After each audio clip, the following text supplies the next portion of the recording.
దేవుని పరిశుద్ధ నామానికే స్తోత్రం కలునుగాక. ప్రభువైన యేసుక్రీస్తు వారి నామములో మీ అందరికీ శుభములు.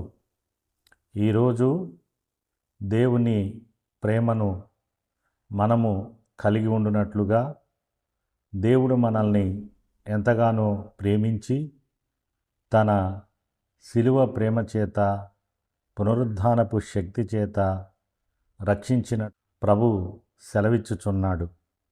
యోహాను సువార్త 21వ అధ్యాయములో 15వ వచనములో పేతురుతో ప్రభు ఈ రీతిగా మాట్లాడుతూ ఉన్నాడు. వారు భోజనము చేసిన తర్వాత యేసు సీమోను పేతురును చూచి, యోహాను కుమారుడవైన సీమోను, వీరికంటే నీవు నన్ను ఎక్కువగా ప్రేమించుచున్నావా అని అడుగగా, ప్రభు ఇక్కడ సీమోను పేతుర్ని అడుగుతున్నాడు. పునరుద్ధానుడైన ప్రభువు తన శిష్యుల యొద్దకు వచ్చి అనేక మారులు వారిని బలపరిచి, ప్రోత్సహించి, ఆశీర్వదించి, అభిషేకించినట్లుగా మనం చూస్తూ ఉన్నాం. ఆ పునరుద్ధానుడైన ప్రభువు వారికి భోజనం పెట్టిన తర్వాత, పేతురు భోజనం చేసిన తర్వాత పేతుర్ని ఈ ప్రశ్న అడుగుతున్నాడు. నీవు నన్ను ఎక్కువగా ప్రేమించుచున్నావా అని ప్రభు అడుగుతున్నాడు.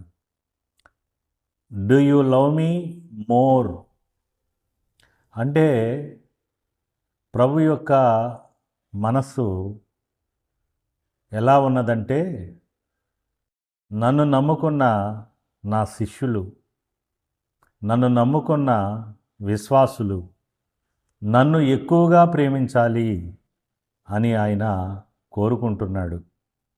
మరి మనం ఆ రీతిగా ప్రేమించాలని ఆయన కోరుకుంటున్నాడు గనుక మనం ప్రేమిద్దాం. మీరు ఆయన ఎక్కువగా ప్రేమించండి. ఆయన ప్రేమ త్యాగపూరితమైనది. ఆయన ప్రేమ శాశ్వతమైనది. ఆయన ప్రేమ హేతువు లేనిది, అర్హతను చూడనిది. అయోగ్యులమైన మనల్ని ఆయన ప్రేమించి రక్షించాడు. ఆయన ప్రేమ గొప్ప ప్రేమ, మహాప్రేమ. మనం కూడా ఆయనను ప్రేమించాలని ఆయన కోరుకుంటున్నాడు.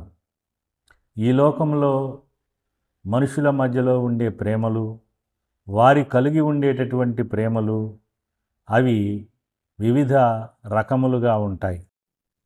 ఒక యవనస్తుడు ఒక యవనస్తురాలితో అంటాడు, నేను నిన్ను ప్రేమించుచున్నాను, నీవు కూడా నన్ను ప్రేమించు, లేకపోతే నిన్ను చంపేస్తా అంటాడు. అంటే ప్రభువు అగాపే ప్రేమ కలిగి ఉన్నాడు. అది పరిశుద్ధమైన ప్రేమ, అది దైవికమైనటువంటి ప్రేమ, అది ఇచ్చే ప్రేమ, అది మహాప్రేమ. అయితే ఈ యవనస్తుడు స్వార్థపూరితమైన మనస్సుతో, నీవు నన్ను ప్రేమించకపోతే నేను నిన్ను లేకుండా చేస్తాను అంటున్నాడు. మనం అక్కడక్కడ కొంతమంది నమ్ముకున్న వారిని చూస్తూ ఉంటాం. దేవుణ్ణి నమ్ముకొని లోకాన్ని ప్రేమిస్తూ ఉంటారు. స్వార్థము కలిగి ఉంటారు.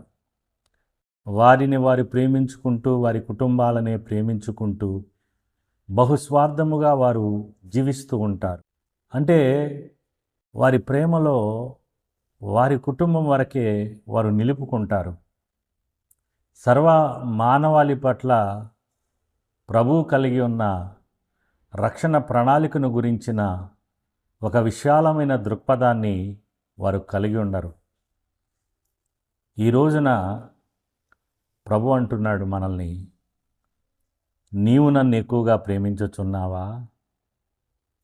యోహాను రాసిన మొదటి పత్రిక 3వ అధ్యాయము 18వ వచనంలో వాక్యం ఈ రీతిగా సెలవిస్తూ ఉన్నది.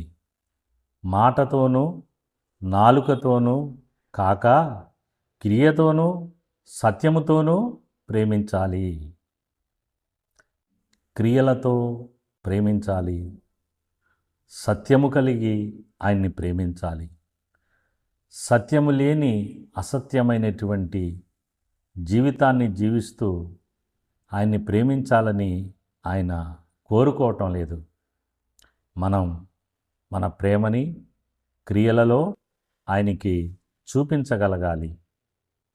ప్రకటన గ్రంథంలో ఒక సంఘం యొక్క ప్రేమ చల్లారిపోయిందంట. ఆ సంఘములో ప్రభు పట్ల ఉన్న ప్రేమ నులివెచ్చగా మారిపోయిందంట. మరి అటువంటి స్థితిలోనికి మనం వెళ్ళకుండా ప్రభువుని మనం ఎక్కువగా ప్రేమించేవారముగా ఉండాలని ప్రభు పేరిట నేను మీకు మనవి చేస్తూ ఉన్నాను. మనం ప్రభువుని ప్రేమిస్తున్నాము అని మనకు తెలియడానికి, చూచేవారికి తెలియడానికి, చూచేవారికి తెలిసినా తెలియకపోయినా మనకై మనం తెలుసుకోవడానికి వాక్యములో 4 విషయాల్ని మనం చూస్తాం. యోహాను సువార్త 14వ అధ్యాయము 15వ వచనంలో ప్రభు అంటాడు, మీరు నన్ను ప్రేమిస్తే నా ఆజ్ఞలను గైకొంటారు అంటాడు. అంటే ప్రభువుని మనం ప్రేమిస్తే ఆయన మాట వింటాం. మనం ఎవరినైతే ప్రేమిస్తామో ఎక్కువగా వారి మాట వింటాం కదా. మనం ఎవరినైనా ఎక్కువగా ప్రేమించి వారి మాట వింటూ ఉన్నప్పుడు వారు కూడా మనల్ని ప్రేమించకుండా ఉండలేరు. మనం దేవుని మాట వింటూ ప్రభుని ఎక్కువగా ప్రేమిస్తూ ఉండగా దేవుడు కూడా మనల్ని ఎంతగానో ప్రేమిస్తాడు. కింద 23వ వచనంలో ప్రభు అంటాడు, ఒకడు నన్ను ప్రేమించిన ఎడల నా తండ్రి వానిని ప్రేమించును, మేము వచ్చి వాని యొద్ద ఎల్లప్పుడూ నివాసము చేతుము అంటాడు. అంటే ప్రభుని మనం ప్రేమిస్తూ ఉన్నప్పుడు ఆ పరలోకపు తండ్రి, కుమారుడైన ప్రభు అయిన యేసు క్రీస్తు వారు ఇరువురు మన యొద్దకు వచ్చి మనతో నివాసము ఉంటారు. ఆ రీతిగా ప్రభు మాట వింటూ ప్రభుని ప్రేమించాలి. రెండవదిగా, ప్రభుని ప్రేమించేవారు తన తోటి సహోదరులను కూడా ప్రేమిస్తారు అని యోహాను రాసిన మొదటి పత్రిక 4వ అధ్యాయం 20, 21 వచనాలలో మనం చూస్తాం. నీవు దేవుణ్ణి ప్రేమించువాడవైతే నీ సహోదరుని కూడా ప్రేమించు. నీవు దేవుణ్ణి ప్రేమించేవాడవైతే నీ సహోదరుణ్ణి కూడా నువ్వు ప్రేమించాలి. ప్రియమైన దేవుని బిడ్డలారా, మీరు మీ సహోదరులను, మీ పక్కనే మీ ఎదురుగా ఉన్న మీ తోటి సహోదరులను ప్రేమించలేకపోతే అదృశ్యునిగా ఉన్న ఆ దేవుణ్ణి ఎలా ప్రేమించగలుగుతారు? ఈ ప్రశ్న అక్కడ వాక్యంలో, దేవుని వాక్యంలో మనకి కనపడుద్ది. దేవుణ్ణి ప్రేమించే ప్రతి ఒక్కరూ సహోదర ప్రేమ కలిగి ఉండాలని, ప్రభువుని ప్రేమించేవారు తోటివారిని, పొరుగువారిని, సహోదరులను ప్రేమించాలని, అదే దేవుణ్ణి ప్రేమించటమని దేవుని వాక్యం ద్వారా మనం తెలుసుకుంటాం. మరి ప్రేమ లేని జీవితముగా మన జీవితం ఉండకుండానట్లుగా ప్రభువుకి మనం ప్రార్థన చేసుకోవాలి. మూడవదిగా, దేవుణ్ణి ప్రేమించేవాడు దేవుని పని చేస్తాడు. దేవుని సంఘము కొరకు పని చేస్తాడు. ఎక్కడికి వెళ్ళినా దేవునికి ఒక సాక్షిగా జీవిస్తూ దేవుని పనులలో అతని వంతులో అతను పాల్గొంటాడు. మరి ప్రభువు పేతురుతో అదే చెప్తాడు. ప్రభు అంటాడు, నీవు నన్ను ప్రేమించుచున్నట్లయితే నా గొర్రెలను కాయుము అంటాడు. నీవు నన్ను ప్రేమించుచున్నట్లయితే నా గొర్రెలను మేపుము అంటాడు.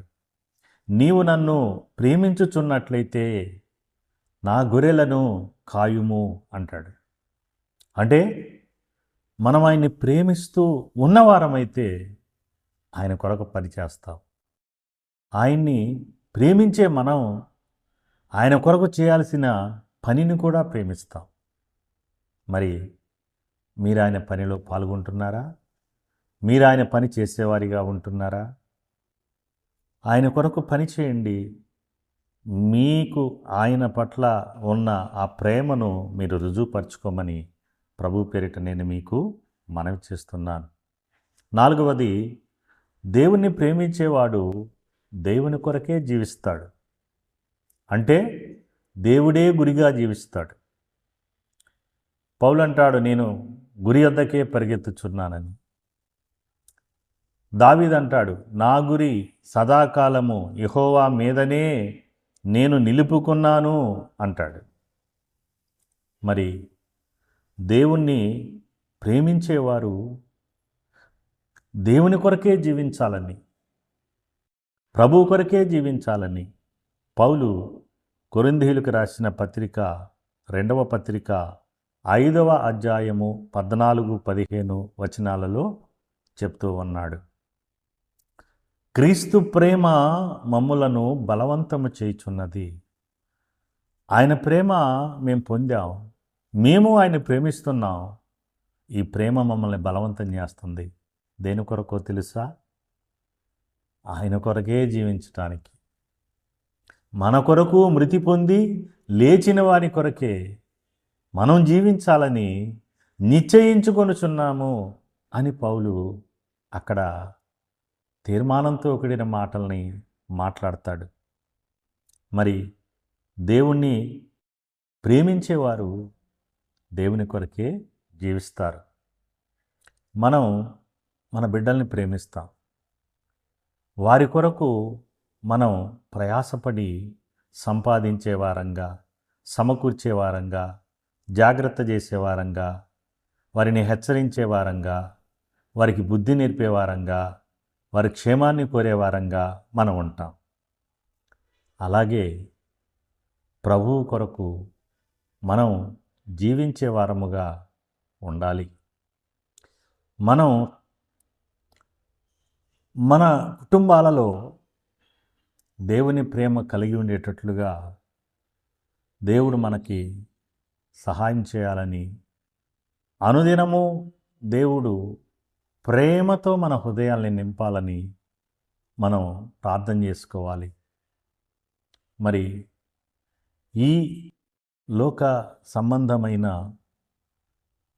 ప్రేమ మనకొద్దు. దైవికమైన ఆ అగాపే ప్రేమ రుచి చూచిన వారమై ప్రేమించుటలో మొట్టమొదటి స్థానాన్ని ప్రభువుకే ఇచ్చి మన జీవితం ప్రభువు కొరకే జీవిస్తున్నట్లుగా, మన వృత్తి చేసిన, మనం కుటుంబాన్ని చూసుకుంటున్నా, మనం సంఘ కార్యక్రమాల్లో పాల్గొంటున్నా, మన జీవితం ఆయన కొరకే జీవిస్తున్నామన్నట్లుగా ఒక ఆలోచన కలిగి ఆయన కొరకు జీవించే వారంగా మనం ఉండాలని ప్రభు పేరిట నేను మీకు మనవి చేస్తూ ఉన్నాను. మరి ఎక్కువగా ప్రభుని ప్రేమిస్తారా? ఆయన శిలువ ప్రేమ గొప్పది కదా. మన కొరకు ఆయన మనిషి కుమారునిగా ఈ లోకానికి దిగి వచ్చాడు. మన కొరకు ఆయన శిలువనెక్కాడు. ఆయన ఎంత ప్రేమించాడు మనల్ని. ఆయన ప్రేమ మరణించుటకు వెనుదీయని ప్రేమ. ఆయన ప్రేమ మన కొరకు శిలువలో బలి అయిన ప్రేమ. ఆయన ప్రేమ ఎంత శ్రమపడింది.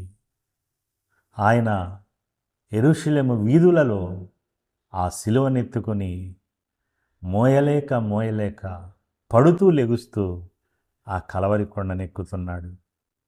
ఒళ్ళంతా రక్తశక్తమైపోయింది. ఎక్కడ చూసినా గాయాలే. ముఖమంతా స్వరూపము లేదు, సొగసు లేదు.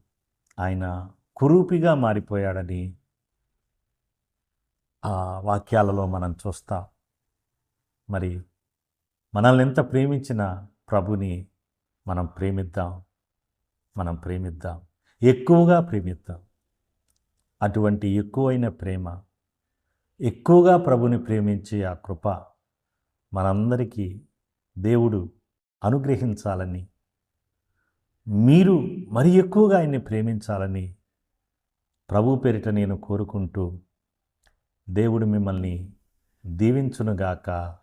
ఆమేన్.